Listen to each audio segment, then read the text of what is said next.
यशका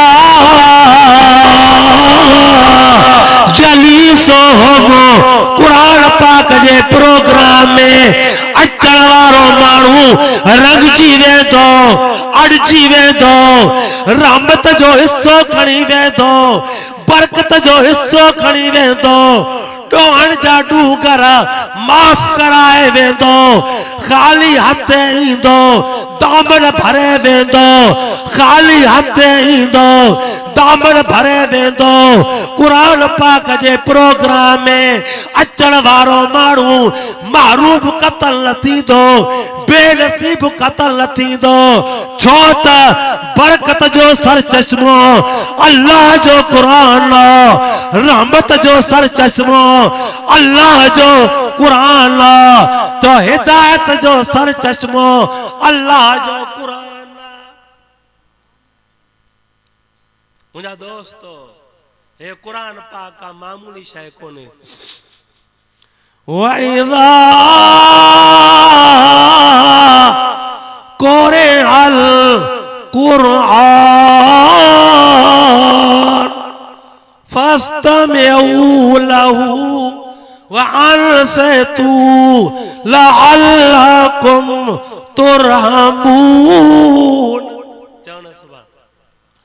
अल्लाह फरमायो जॾहिं मां अल्लाह जो कुरान पाक पढ़ियो वञे पो पढ़दड़ केर पे हुजे, पढ़दड़ लड्डो हुजे चाहे वड्डो हुजे, पढ़दड़ मुर्शिद हुजे चाहे मुरीद हुजे, पढ़दड़ उस्ताद हुजे चाहे शागिर्द हुजे, पढ़दड़ परे खां आया हुजे या वेझे खां आया हुजे, पढ़दड़ पंहिंजो हुजे या परायो हुजे, अल्लाह फरमायो तव्हां पढ़दड़ खे न ॾिसंदा कयो, तव्हां मुंहिंजे क़ुरान खे ॾिसंदा कयो, इहो सोचींदा कयो पढ़दड़ केर बि आहे पर पढ़े त क़ुरान तो।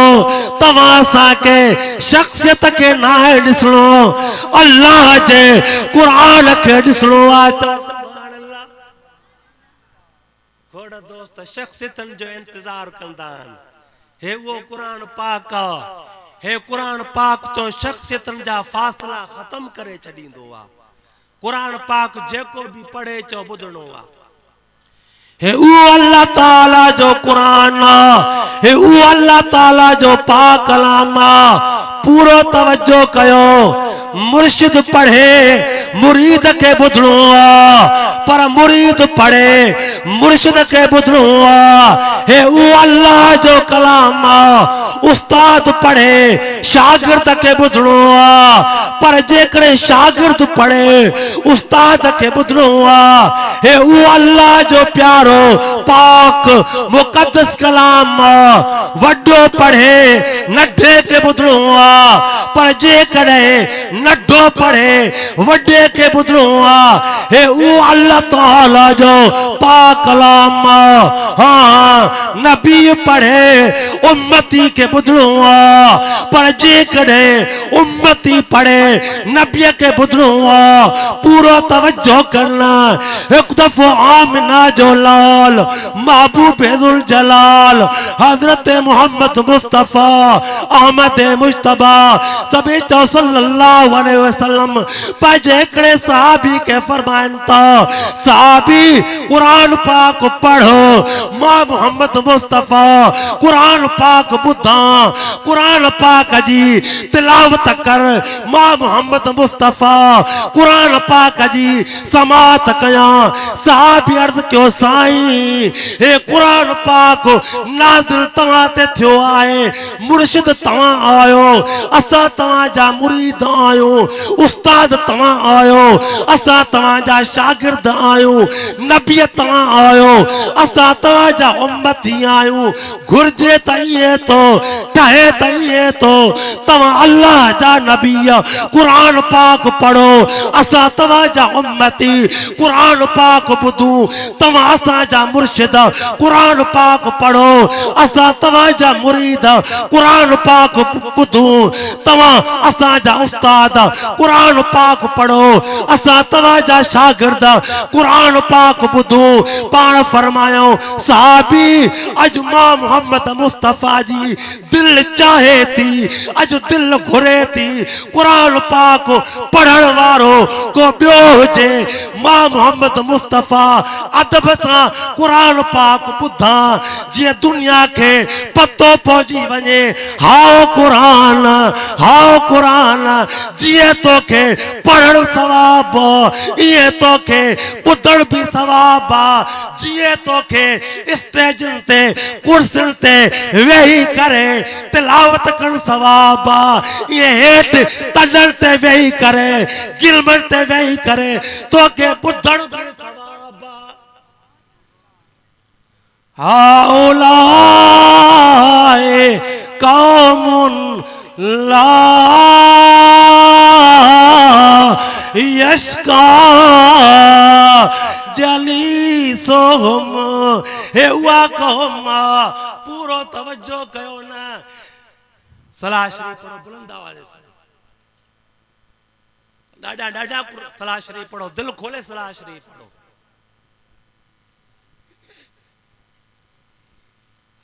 वनुनज़्ज़िल मिनल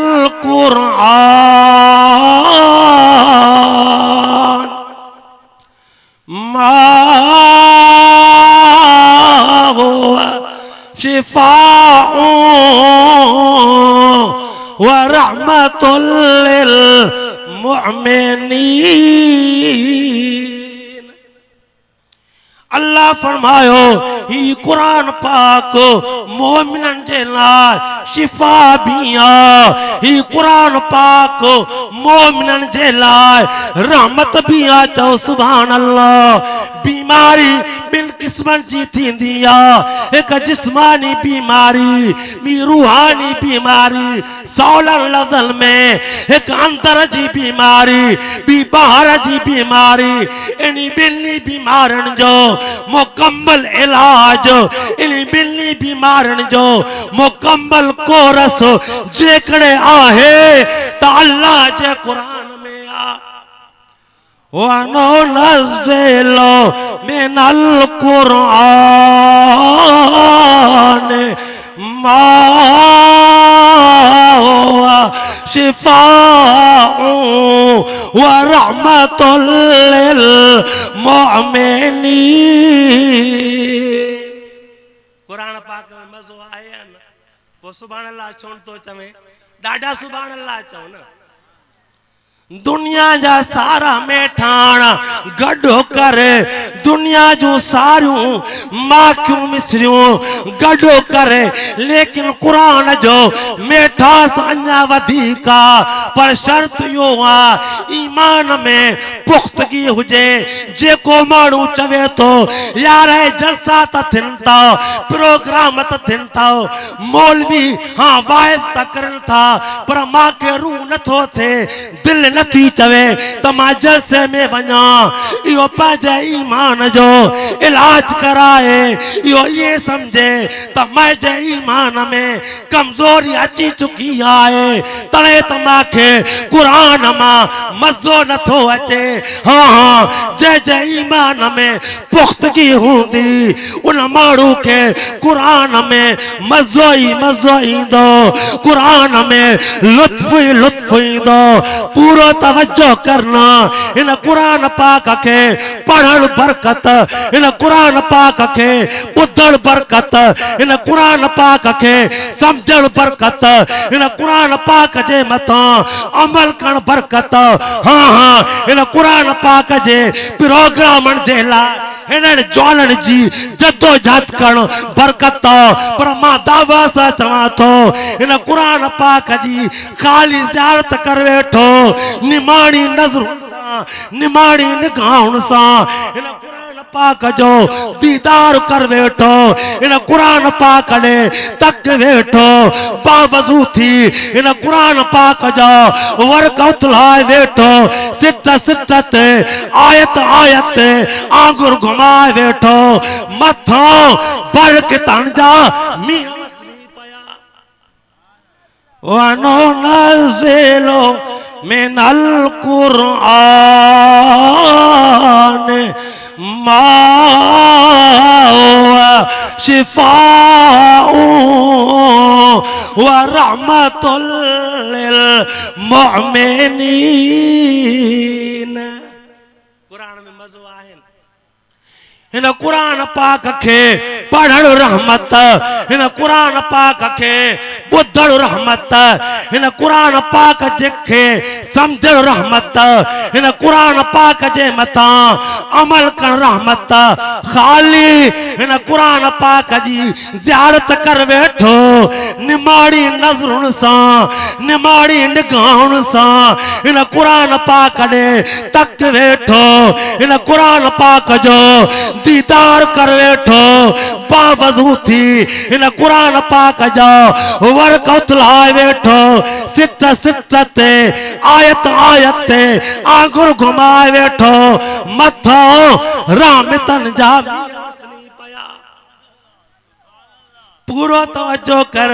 बरकत इन कुरान पाक में, रहमत इन कुरान पाक में, हाँ हाँ इज्जत इन कुरान पाक में, अजमत इन कुरान पाक में, गैरत इन कुरान पाक में, शहादत इन कुरान पाक में, विलायत इन कुरान पाक में, हिदायत इन कुरान पाक में। सब तवज्जो कयो। हर भलाई, हर जंगाई इंसानियत जो मुकम्मल मफाद, निजाम हयात, ज़ात हयात तो हिन कुरान पाक में, जो सब कुछ हिन कुरान पाक में। हाँ हता के शहादत भी हिन कुरान पाक में। अल्लाह फरमायो वला तक़ूलू लिमन युक़तलु फी सबीलिल्लाह अमवात।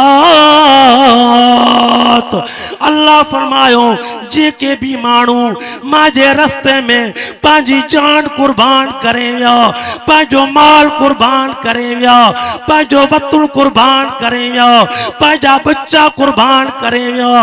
अल्लाह फरमायो एड़े माजे आशिकन के, एड़े माजे परवानन के, एड़े माजे प्यारन के मोवल न चइजो बल आया। अल्लाह फरमायो जेके माजे इज्जत जे लाइ पांजो सिर घोर करे वया, जेके माजे दीन जे लाइ पांजी प्यारी जान कुर्बान करे विया, पांजी प्यारी जान के रत सां रेटे वया। अल्लाह फरमायो बल आया एड़ा मुजा मुजाहिद ठीक आ तवां खां त जुदा थियान, तवां जे नज़रुनि खां त जुदा थियान, पर मां रब वटि ये जियरा, मां रब वटि ये जियरान। वाला किल्ला तशरून।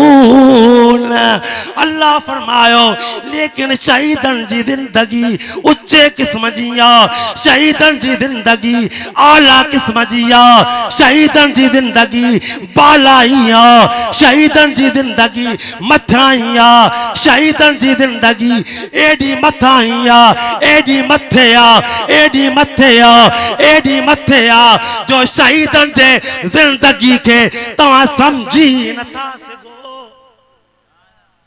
सब कुछ न कुरान पाक है। मां दावा कया चो सब कुछ। हाँ हाँ तवज्जो क्यों, मुझे महबूबन करीमन जो शान भी न कुरान पाक में। महबूबन करीमन जे शान जे मुतल्लिक दोहिड़ा शेर व शायरी किस्सा कहाणियूं वो करे जेके कुरान पाक नाचे। अल्हम्दुलिल्लाह तवां जी निस्बत कुरान वारन सां। बस कुरान पाक जी बिस्मिल्लाह जी बे खां वठी वल्लास जे सील ताईं सजे कुरान पाक जो दौर कंदो वञो, महबूब जो शान पढ़दो वञो। ए सारो कुरान पाक बिस्मिल्लाह जी बे खां वठी वल्लास जे सील ताईं या खुदा जी तौहीद या आमना जे लाल जी रिसालत।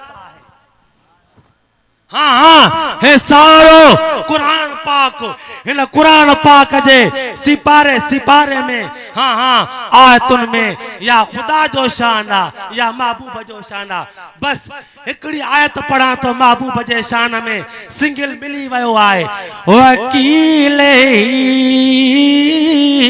अल्लाह फरमायो महबूब माखे तुझे गालाण जो कसम माखे तुझे गुफ्तगू जो कसम जिंदगी बाकी मुलाकात बाकी वमा अलैना।